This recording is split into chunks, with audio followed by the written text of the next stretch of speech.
Tetap, Budi Ari, saya ingatkan ya kepada Anda, Pak Prabowo itu 2 periode. Presiden Haji Prabowo 2 periode. Budi Ari, kamu dengar nih. Ini pernyataan saya, Ketua Umum Rampas. Cuman itu, jangan macam-macam kamu di negara ini. Seakan-akan kamu bisa mengatur negara ini. Lalu siapa? Apa yang pernah kamu lakukan di negara ini? Kami tantang kamu. Kami selalu berada bersama Prabowo, walaupun nyawa taruhannya. Satu komando. Terima kasih dari saya, Ketua. Assalamualaikum warahmatullahi wabarakatuh. Nah, gara-gara Budi Ari mengeluarkan pernyataan kemarin percepatan pergantian kekuasaan sebelum tahun 2029 ya, sehingga menurut netizen ini sesama termul saling baku hantam. Nah, di mana Wakil Ketum PSI yaitu Bro Ron ya membuat postingan di akun Instagramnya, yaitu PSI Partai Super Terbuka kecuali untuk Budi Ari. Jadi Budi Ari sepertinya ya diblok ya oleh partai PSI karena gara-gara pernyataannya menuai berbagai kontroversi, dan partai PSI kita tahu ya sudah jor-joran melakukan safari ke berbagai daerah ya, membuat pencitraan habis-habisan, dan pada akhirnya pun dipatahkan oleh Budi Ari dengan pernyataan kontroversialnya itu. Nah, sampai sekarang Budi Ari membuat klarifikasi dan meminta maaf. Jadi menurut netizen, termol ini saling baku hantam, saling serang menyerang nih. Gara-gara mulutnya si Budi Ari, sekarang tuh sesama termul lagi pada baku hantam loh tuh.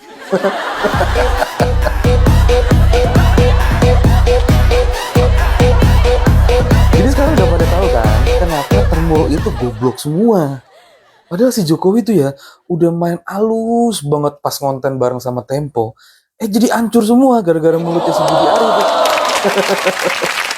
Tapi gue sih masih tetap berharap termul-termul yang tolol dan goblok itu jadi pada melek melihat bagaimana busuknya si Jokowi itu dan bisa kembali ke jalan yang benar. Walaupun nggak mungkin juga sih. Apa lu? Klarifikasi atau cuma bualan? Wih, antek-anteknya udah pada turun nih. PSI Projo mulai klarifikasi pernyataannya Budi Judol.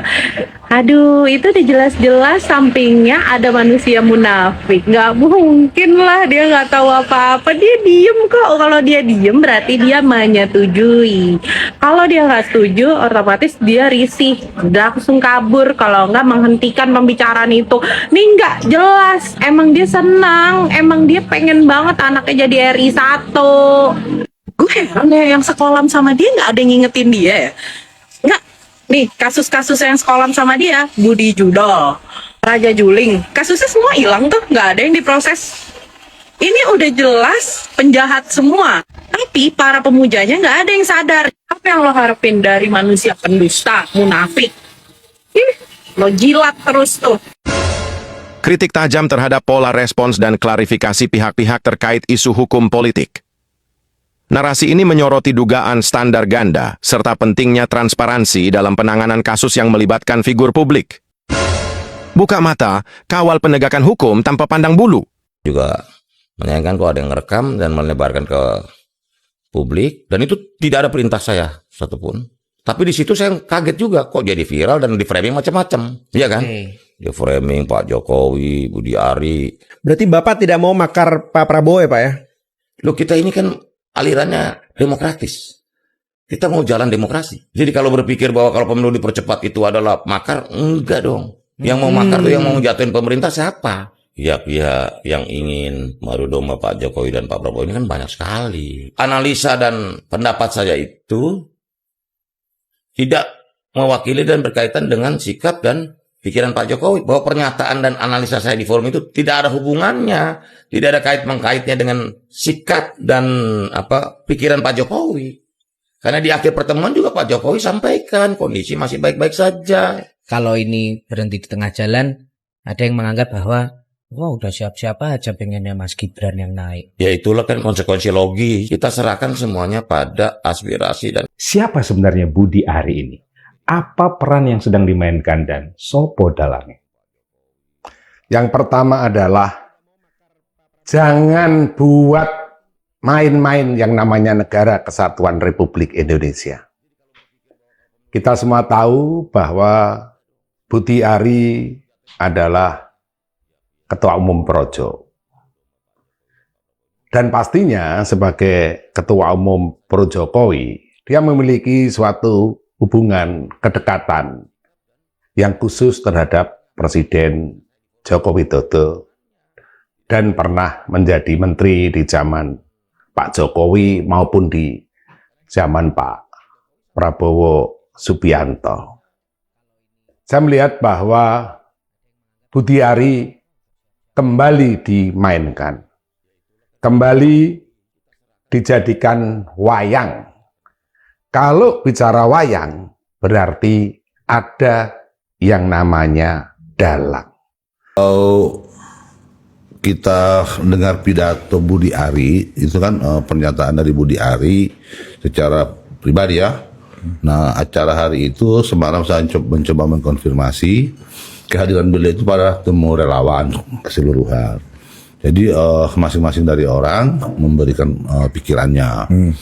Sehingga dari situ kan kita bisa melihat body language-nya Pak Jokowi itu sangat nampak tidak sangat nyaman dengan pernyataan daripada Budi Ari itu. Nah, di sisi lain saya mencoba memahami kenapa bisa begitu. Kalau Budi Ari ini kan memang orangnya terhadap Pak Jokowi pun tidak bisa kita bilang loyal amat. Kita tahu orang ini pernah kecewa terhadap Pak Prabowo ketika dia pernah dipecat jadi menteri, terus kemudian tidak mendapat pembelaan dari Pak Jokowi, terus kemudian Kongres Projo kalau tidak salah, kemudian dia merubah arti Projo, bukan lagi Pro Jokowi tapi pro rakyat dalam bahasa Jawa Projo negeri. Ya, Projo negeri dan rakyat Jawa Kawi apa mau dia lah, dan bahkan merubah logo kan. Jadi kemudian beliau Wih, seru nih. Anak gajah sama Projo berantem. Hore! Ai, kasihan banget sih Budi Judol. Niat mau ngejilat Jokodok Raja Kodok, malah jadi bumerang. Mampus lo. Berulang kali gue bilang Termul tuh emang gobloknya akut. Kalau ngebacot nggak pakai otak. Tapi nih ya, gue malah ngelihat dan menduga pernyataannya si Budi Judol itu bukan keceplosan loh, tapi emang sebuah sinyal kuat bahwa sebenarnya si Jokodok tuh ngarep banget Pak Prabowo dikudeta. Terus anaknya yang hasil perzinahan MK jadi RI 1 deh. Ala udah kebaca. Bahkan pendukungnya si Jokodok aja pernah ada yang memprovokasi untuk melengsarkan Pak Prabowo.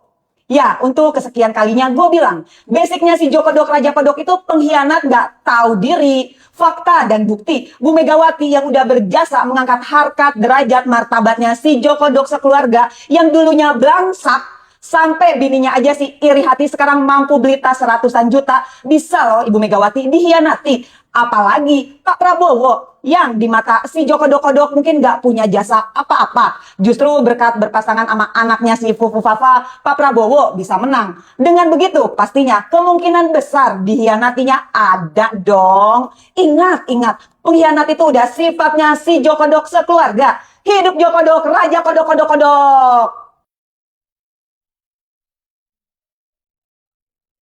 PSI tiba-tiba angkat suara dan cuci tangan. Mereka menyatakan dengan sangat tegas bahwa Budi Ari bukan anggota, bukan pengurus, dan bukan sekjen. Lucu sekaligus menggelikan. Kenapa baru saat ini sibuk bantah-bantah? Begitu muncul gelombang kritik akibat ucapan Budi Ari yang menyebut bakal ada percepatan pemilu 2029 dan posisi Prabowo yang hendak digoyang. Semua elit PSI mendadak hilang ingatan. Mereka panik, lalu lempar batu sembunyi tangan. Ngaku tidak kenal dan tidak ada hubungan. Tapi maaf saja, kita tidak bisa kalian bego-begoin. Bukti spanduk-spanduk di jalanan ini tidak bisa kalian sulap, bikin hilang begitu saja. Coba tengok nih, muka siapa yang dipajang di situ? Mana di situ sangat jelas ada tulisan Parpol dan Relawan Bersatu tidak bisa dikalahkan. Bahkan di situ juga ditulis PSI itu Projo dan Projo itu PSI. Kalau memang tidak ada kaitan, kenapa wajahnya dipajang bersama dengan logo PSI di mana-mana? Nama Budi Ari bahkan sempat masuk bursa calon ketua umum PSI.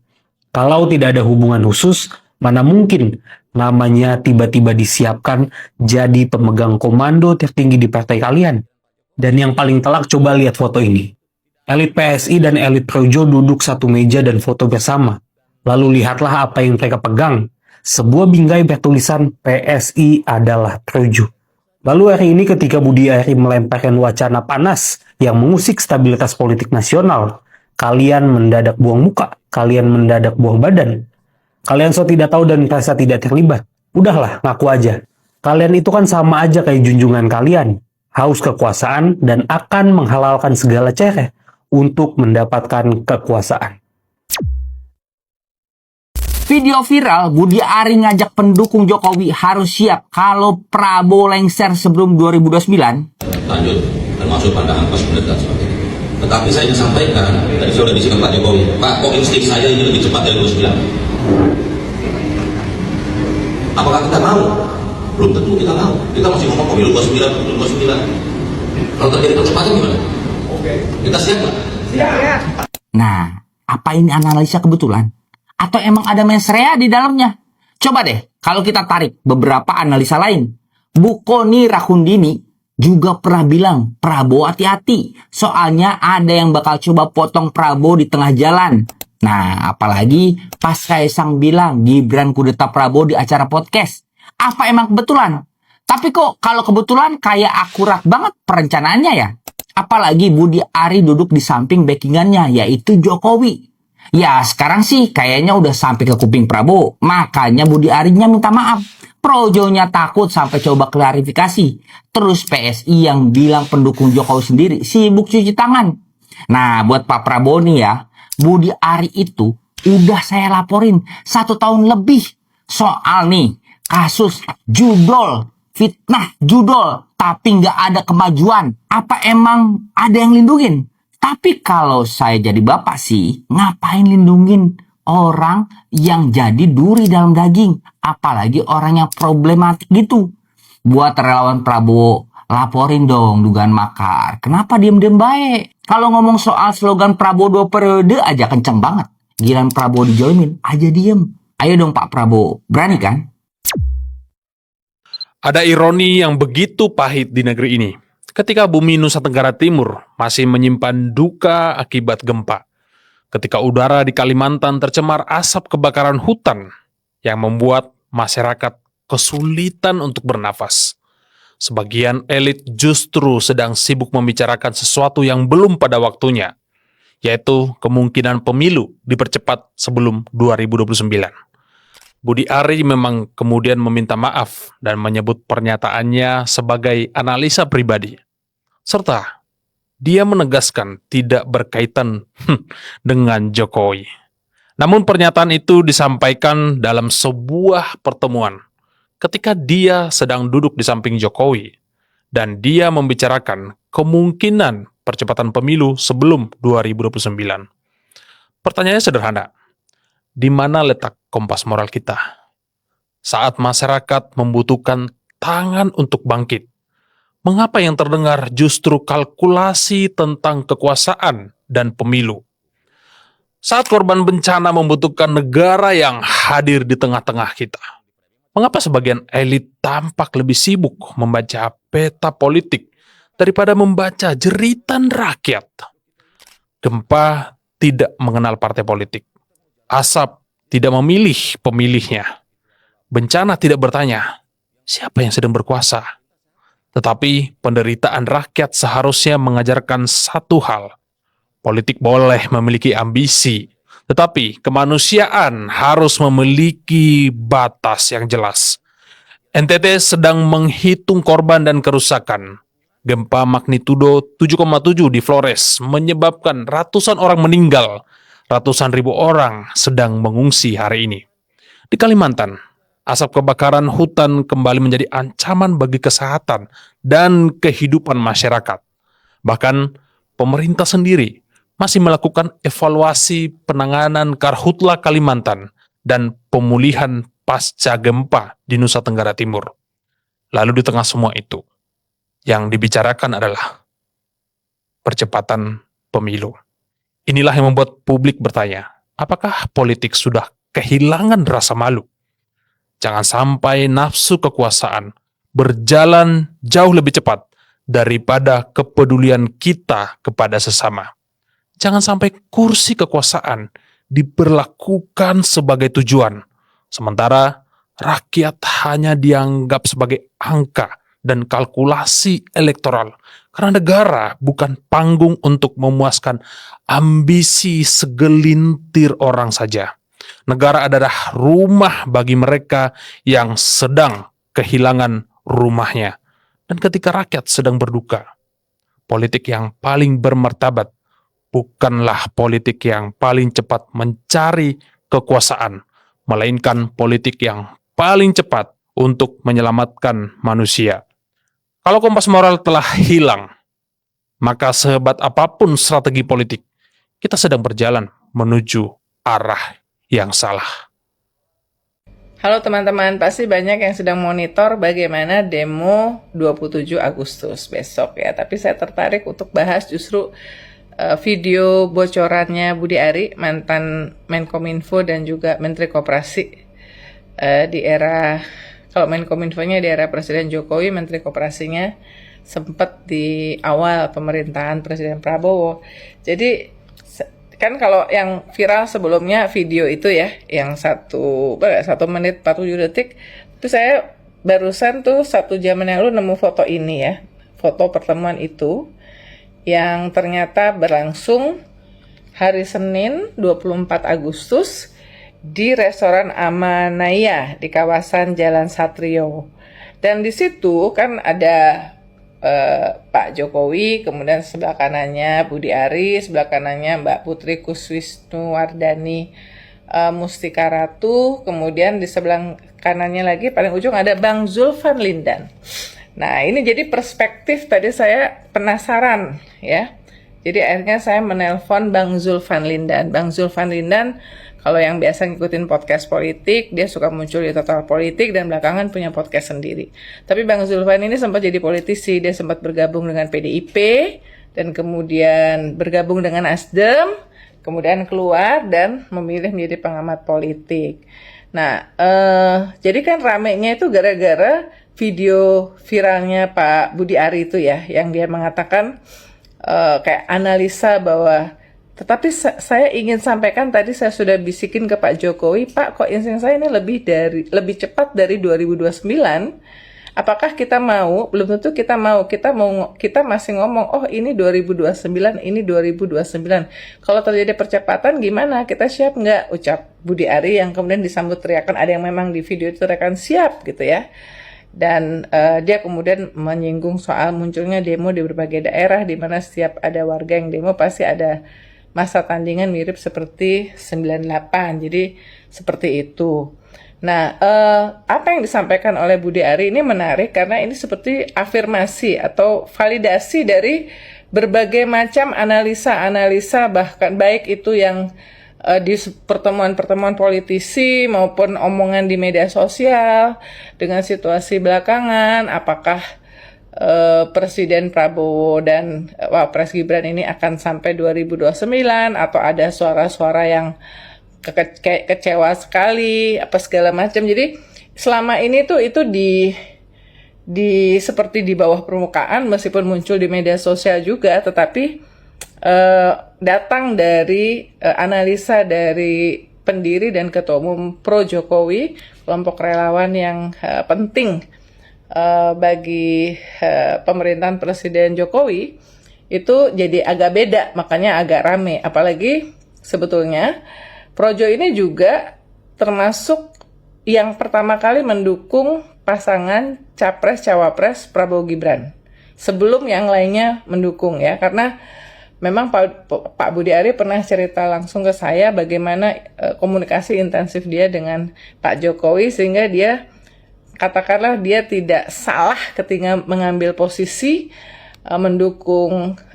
memilih mendukung Prabowo Gibran, sementara banyak beberapa yang lain yang di pemilu sebelumnya itu mendukung Pak Jokowi, malah mendukung mendukung capres Ganjar misalnya ya. Jadi kan ada yang salah quote unquote salah baca Pak Jokowi, tapi kalau Pak Budi Ari ini merasa bahwa dia tuh benar-benar sangat dekat dan bisa membaca dan bertanya langsung ya, bukan membaca. Jadi dia bertanya langsung, Pak, kita harus dukung siapa gitu. Jadi kalau yang lainnya katanya minta izin untuk mendukung, dipikir Pak Joko mendukung calon itu, ternyata enggak gitu ya di pemilu 2024. Jadi datang dari Budi Ari ini menjadi sesuatu, dan saya juga cek dan Pak Jokowi gesturnya kan nggak menentang, nggak bilang gus atau apa ya. Jadi diam saja, meskipun di akhir saya dengar dari Bang Zulfan Lindan itu Pak Jokowi mengatakan bahwa kita tetap mendukung Prabowo Gibran sampai 2029 ya. Jadi pertemuan itu adalah pertemuan kelompok relawan-relawan pro Jokowi. Ya tadi saya katakan diinisiasi, diundang Bang Zulfan dapat undangan dari orang di rumah juangnya Jokowi yang mengatasnamakan ini undangan dari Sigit Widodo. Kalau kita lihat, kalau saya cek, Sigit Widodo ini adalah di profil dari media sosialnya tenaga ahli Kementerian Kehutanan RI, Direktur Kehutanan DPP Partai Solidaritas Indonesia. Dan Bang Zulfan Lindan mengatakan bahwa di pertemuan itu banyak dibahas soal ada relawan-relawan yang misalnya membahas soal supaya Pak Jokowi itu jadi ketua umum PSI ya. Ada yang mengatakan bahwa minimal jadi ketua Dewan Pembina PSI lah gitu ya. Jadi ada harapan-harapan dari relawan. Bang Zulfan sebelumnya berkomunikasi dengan Budi Ari, dan dia mengatakan kalau Budi Ari posisinya, dan ini juga kemudian dikuatkan dengan statement di media sosial oleh Freddy Damanik, Sekjen Projo, bahwa Projo menginginkan Jokowi langsung menjadi ketua umum PSI ya. Sekarang kan anaknya Kaisang jadi, karena dianggap yang punya figur yang kuat itu adalah dan Jokowi, dan ini pastilah juga alasan mengapa kemudian Jokowi yang ketika selesai masa tugasnya sebagai presiden mengatakan akan pulang kampung ke Solo, tapi nyatanya malah belakangan menjadi sangat aktif dan mengatakan akan keliling Indonesia dan sudah dieksekusi ke beberapa daerah gitu ya, dengan tujuan tentu untuk meningkatkan elektabilitas dari PSI di pemilu berikutnya ya, karena belum ada tokoh-tokoh yang cukup kuat di PSI untuk membawa PSI masuk ke istana ya, menembus parliamentary vote. Nah, jadi makanya ini menarik bahwa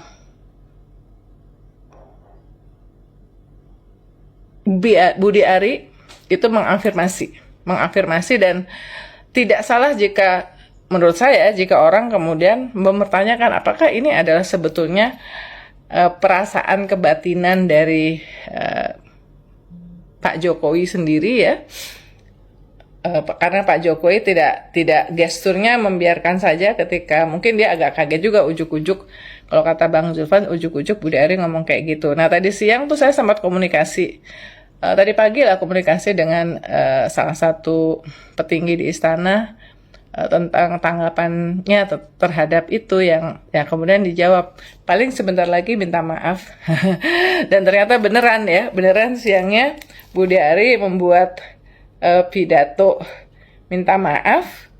Coba biar jelas, yang di sini dia intinya mengatakan minta maafnya itu gini: sehubungan dengan viralnya pernyataan dan analisis saya dalam sebuah pertemuan di Jakarta baru-baru ini yang menimbulkan spekulasi dan berbagai salah penafsiran, saya Budi Ari Setiadi mohon maaf kepada pihak-pihak yang kurang berkenan dan nyaman dengan pernyataan saya tersebut. Jadi gestur videonya ya nggak seperti merasa bersalah juga. Mungkin dia kalau saya melihatnya ya, saya juga dulu cukup berkomunikasi banyak dengan Pak Budi Ari. yaitu untuk melindungi, mungkin untuk melindungi kubunya Pak Jokowi, terutama karena ini pasti akan menimbulkan semacam kecurigaan dari kubu Istana Pak Prabowo. Jadi ini dia jadi sebenarnya dia minta maaf itu kepada pihak-pihak yang kurang berkenan dan nyaman ya. Yang kurang berkenan dan nyaman ini kan tidak hanya pihak kubunya Pak Prabowo ya, tetapi juga pihak-pihak di Pak Jokowi sendiri, termasuk PSI yang notabene sekarang masih ada wakilnya di kabinet ya, baik itu menteri, kemudian wakil menteri, kemudian mungkin komisaris-komisaris BUMN. Jadi bisa menimbulkan situasi yang tidak menyenangkan. Jadi ya ini menarik ya, 2029 masih lama dan bahkan Pak Prabowo baru 20 Oktober nanti 2 tahun, tetapi nampaknya pemanasan muncul analisa-analisa itu sudah makin kencang.